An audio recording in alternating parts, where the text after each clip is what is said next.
1984. By George Orwell. If you are returning to the Classic Masterworks channel, welcome back. If you are new, please don't forget to like and subscribe and hit the bell notification so that you will be made aware of our latest content. And now, on with the story. Part 3.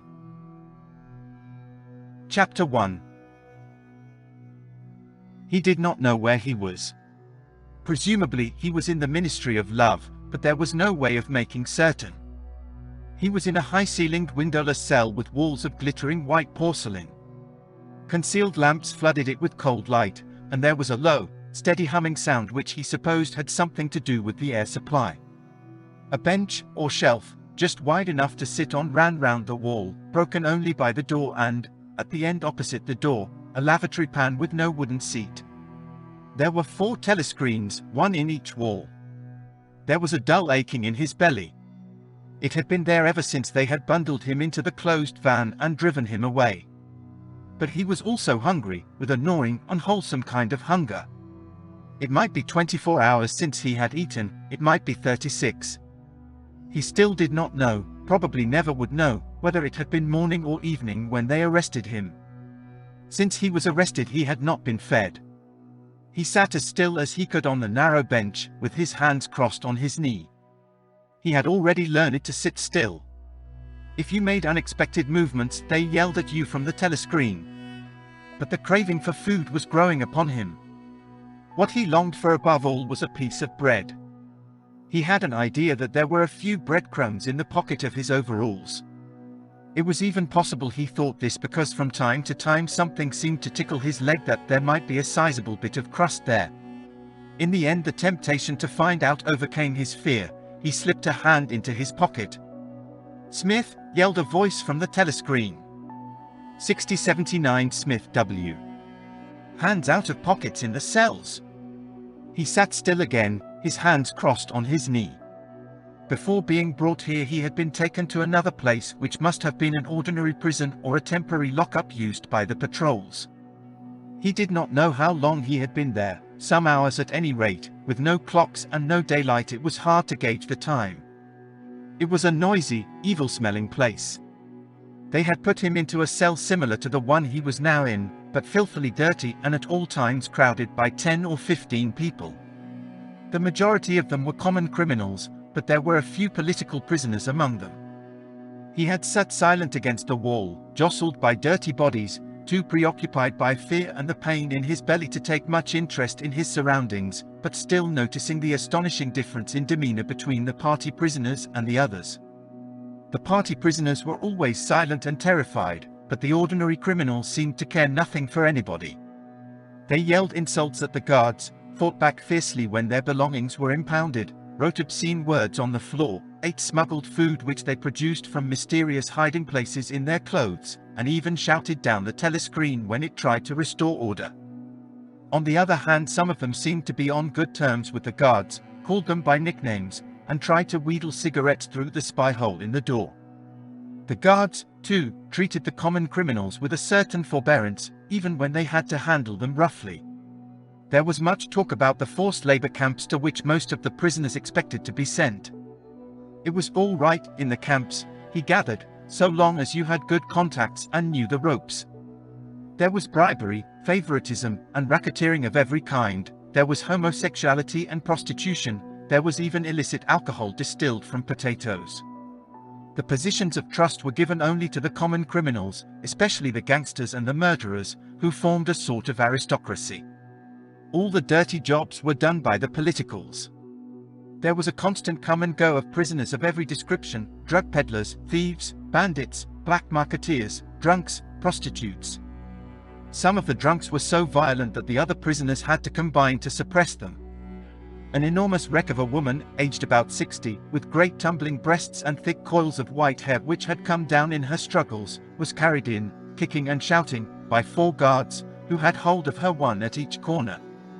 They wrenched off the boots with which she had been trying to kick them, and dumped her down across Winston's lap, almost breaking his thigh bones. The woman hoisted herself upright and followed them out with a yell of "F bastards." Then, noticing that she was sitting on something uneven, she slid off Winston's knees onto the bench. "Beg pardon, dearie," she said. "I wouldn't have sat on you, only the buggers put me there. They don't know how to treat a lady, do they?"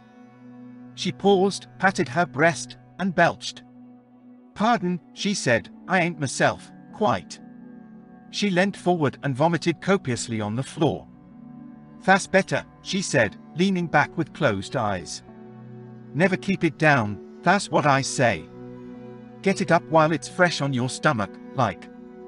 She revived, turned to have another look at Winston and seemed immediately to take a fancy to him.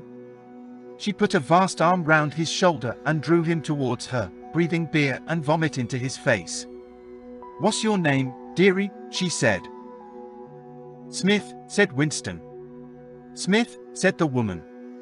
"That's funny. My name's Smith too. Why," she added sentimentally, "I might be your mother."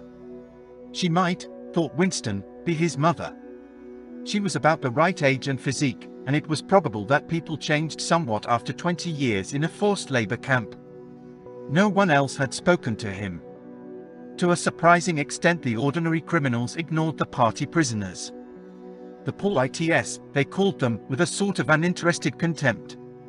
The party prisoners seemed terrified of speaking to anybody, and above all of speaking to one another. Only once, when two party members, both women, were pressed close together on the bench, he overheard amid the din of voices a few hurriedly whispered words, and in particular a reference to something called Room 101, which he did not understand. It might be 2 or 3 hours ago that they had brought him here. The dull pain in his belly never went away, but sometimes it grew better and sometimes worse, and his thoughts expanded or contracted accordingly. When it grew worse, he thought only of the pain itself, and of his desire for food. When it grew better, panic took hold of him. There were moments when he foresaw the things that would happen to him with such actuality that his heart galloped and his breath stopped. He felt the smash of truncheons on his elbows and iron-shod boots on his shins. He saw himself groveling on the floor, screaming for mercy through broken teeth. He hardly thought of Julia. He could not fix his mind on her. He loved her and would not betray her, but that was only a fact, known as he knew the rules of arithmetic. He felt no love for her, and he hardly even wondered what was happening to her. He thought oftener of O'Brien, with a flickering hope. O'Brien might know that he had been arrested. The Brotherhood, he had said, never tried to save its members. But there was the razor blade. They would send the razor blade if they could. There would be perhaps 5 seconds before the guard could rush into the cell. The blade would bite into him with a sort of burning coldness, and even the fingers that held it would be cut to the bone. Everything came back to his sick body, which shrank trembling from the smallest pain. He was not certain that he would use the razor blade even if he got the chance. It was more natural to exist from moment to moment, accepting another 10 minutes life even with the certainty that there was torture at the end of it. Sometimes he tried to calculate the number of porcelain bricks in the walls of the cell. It should have been easy, but he always lost count at some point or another. More often he wondered where he was, and what time of day it was.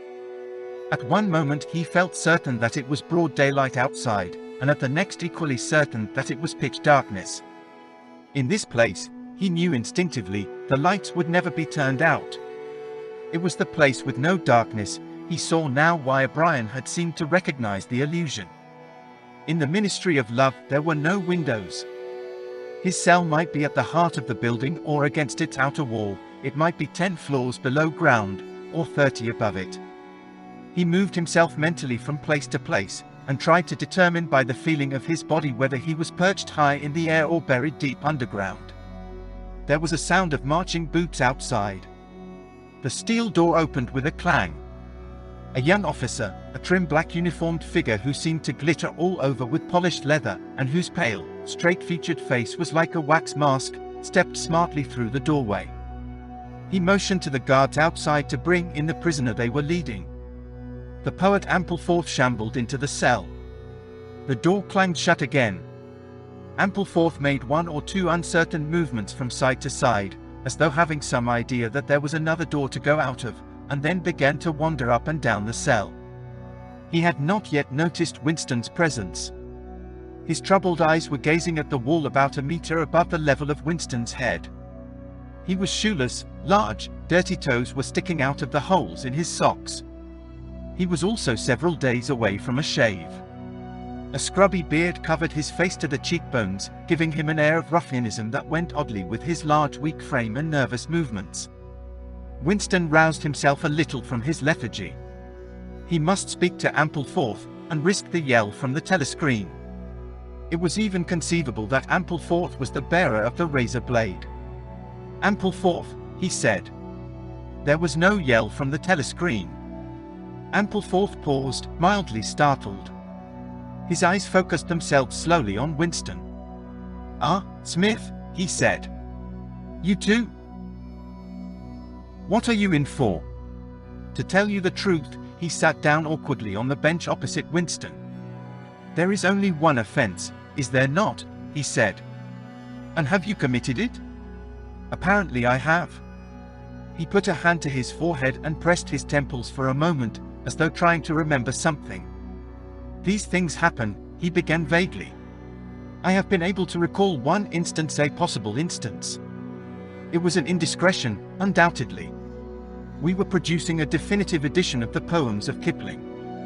I allowed the word God to remain at the end of a line. I could not help it," he added almost indignantly, raising his face to look at Winston. "It was impossible to change the line. The rhyme was rod. Do you realize that there are only 12 rhymes to rod in the entire language? For days I had racked my brains. There was no other rhyme." The expression on his face changed. The annoyance passed out of it, and for a moment he looked almost pleased. A sort of intellectual warmth, the joy of the pedant who has found out some useless fact, shone through the dirt and scrubby hair. "Has it ever occurred to you," he said, "that the whole history of English poetry has been determined by the fact that the English language lacks rhymes?" No, that particular thought had never occurred to Winston. Nor, in the circumstances, did it strike him as very important or interesting. "Do you know what time of day it is?" he said. Ampleforth looked startled again. "I had hardly thought about it. They arrested me, it could be 2 days ago, perhaps 3. His eyes flitted round the walls, as though he half expected to find a window somewhere. "There is no difference between night and day in this place. I do not see how one can calculate the time." They talked desultorily for some minutes, then, without apparent reason, a yell from the telescreen bade them be silent. Winston sat quietly, his hands crossed. Ampleforth, too large to sit in comfort on the narrow bench, fidgeted from side to side, clasping his lank hands first round one knee, then round the other. The telescreen barked at him to keep still. Time passed. 20 minutes, an hour, it was difficult to judge. Once more there was a sound of boots outside. Winston's entrails contracted. Soon, very soon, perhaps in 5 minutes, perhaps now, the tramp of boots would mean that his own turn had come. The door opened. The cold-faced young officer stepped into the cell. With a brief movement of the hand he indicated Ampleforth. "Room 101, he said. Ampleforth marched clumsily out between the guards, his face vaguely perturbed, but uncomprehending. What seemed like a long time passed. The pain in Winston's belly had revived. His mind sagged round and round on the same trick, like a ball falling again and again into the same series of slots. He had only 6 thoughts. The pain in his belly, a piece of bread, the blood and the screaming, O'Brien, Julia, the razor blade. There was another spasm in his entrails, the heavy boots were approaching. As the door opened, the wave of air that it created brought in a powerful smell of cold sweat. Parsons walked into the cell. He was wearing khaki shorts and a sports shirt. This time Winston was startled into self-forgetfulness. "You here?" he said. Parsons gave Winston a glance in which there was neither interest nor surprise, but only misery.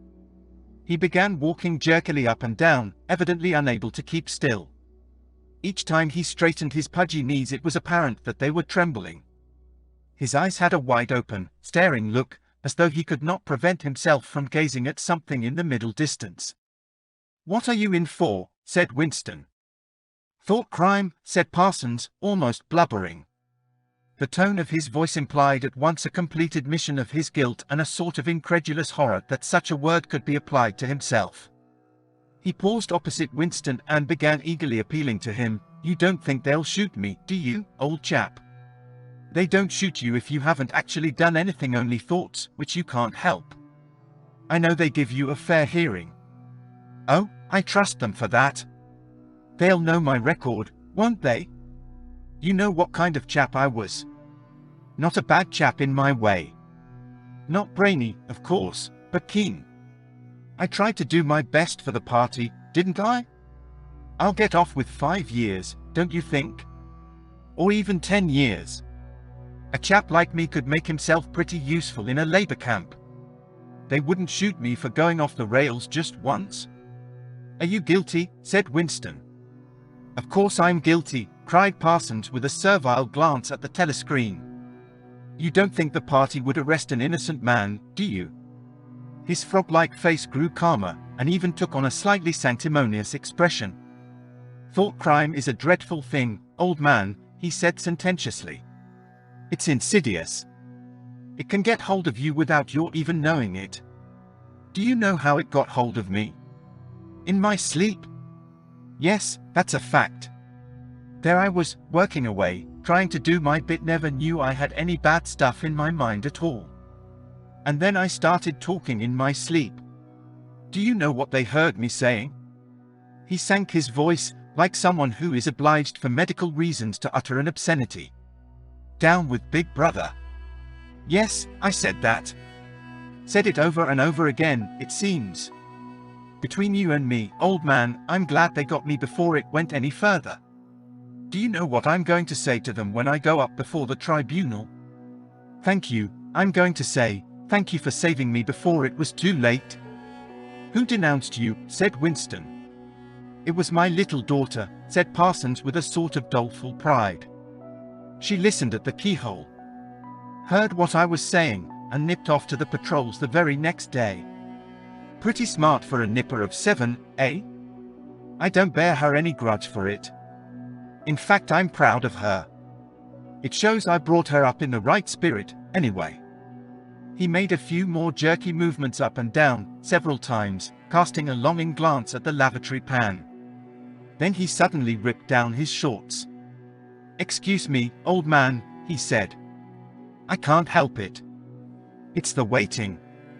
He plumped his large posterior into the lavatory pan. Winston covered his face with his hands. "Smith," yelled the voice from the telescreen. 6079 Smith W. "Uncover your face." No faces covered in the cells. Winston uncovered his face. Parsons used the lavatory, loudly and abundantly. It then turned out that the plug was defective and the cell stank abominably for hours afterwards. Parsons was removed. More prisoners came and went, mysteriously.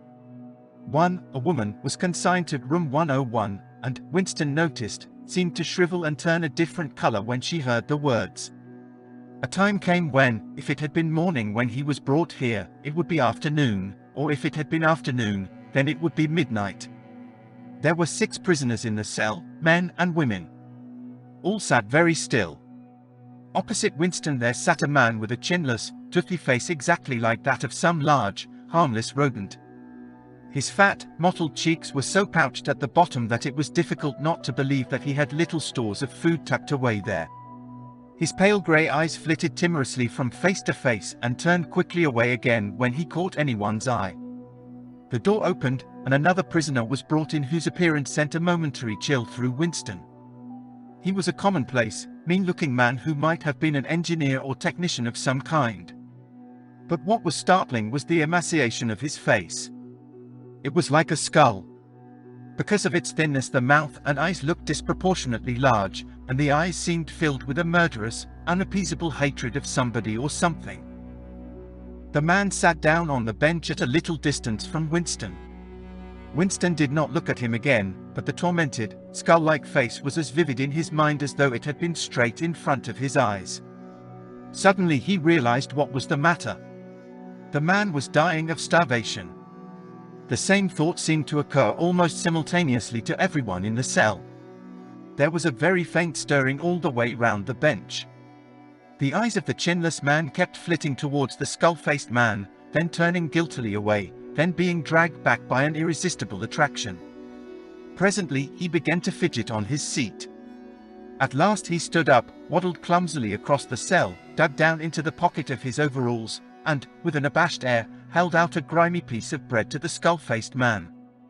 There was a furious, deafening roar from the telescreen. The chinless man jumped in his tracks. The skull-faced man had quickly thrust his hands behind his back, as though demonstrating to all the world that he refused the gift. "Bumstead," roared the voice. 2713 Bumstead J. "Let fall that piece of bread." The chinless man dropped the piece of bread on the floor. "Remain standing where you are," said the voice. "Face the door. Make no movement." The chinless man obeyed. His large pouchy cheeks were quivering uncontrollably. The door clanged open. As the young officer entered and stepped aside, there emerged from behind him a short stumpy guard with enormous arms and shoulders. He took his stand opposite the chinless man, and then, at a signal from the officer, let free a frightful blow, with all the weight of his body behind it, full in the chinless man's mouth. The force of it seemed almost to knock him clear of the floor. His body was flung across the cell and fetched up against the base of the lavatory seat. For a moment he lay as though stunned, with dark blood oozing from his mouth and nose. A very faint whimpering or squeaking, which seemed unconscious, came out of him. Then he rolled over and raised himself unsteadily on hands and knees. Amid a stream of blood and saliva, the two halves of a dental plate fell out of his mouth. The prisoners sat very still, their hands crossed on their knees. The chinless man climbed back into his place. Down one side of his face the flesh was darkening. His mouth had swollen into a shapeless cherry-colored mass with a black hole in the middle of it. From time to time a little blood dripped onto the breast of his overalls. His grey eyes still flitted from face to face, more guiltily than ever, as though he were trying to discover how much the others despised him for his humiliation. The door opened. With a small gesture the officer indicated the skull-faced man. "Room 101, he said. There was a gasp and a flurry at Winston's side. The man had actually flung himself on his knees on the floor, with his hand clasped together. "Comrade! Officer!" he cried. "You don't have to take me to that place. Haven't I told you everything already? What else is it you want to know? There's nothing I wouldn't confess, nothing. Just tell me what it is and I'll confess straight off. Write it down and I'll sign it, anything." "Not room 101. Room 101, said the officer. The man's face, already very pale, turned a color Winston would not have believed possible. It was definitely, unmistakably, a shade of green. "Do anything to me," he yelled. "You've been starving me for weeks. Finish it off and let me die. Shoot me. Hang me. Sentence me to 25 years. Is there somebody else you want me to give away? Just say who it is and I'll tell you anything you want. I don't care who it is or what you do to them. I've got a wife and 3 children. The biggest of them isn't 6 years old. You can take the whole lot of them and cut their throats in front of my eyes, and I'll stand by and watch it. But not room 101. "Room 101, said the officer. The man looked frantically round at the other prisoners, as though with some idea that he could put another victim in his own place. His eyes settled on the smashed face of the chinless man. He flung out a lean arm. "That's the one you ought to be taking, not me," he shouted. "You didn't hear what he was saying after they bashed his face. Give me a chance and I'll tell you every word of it. He's the one that's against the party, not me." The guard stepped forward. The man's voice rose to a shriek. "You didn't hear him," he repeated. "Something went wrong with the telescreen. He's the one you want.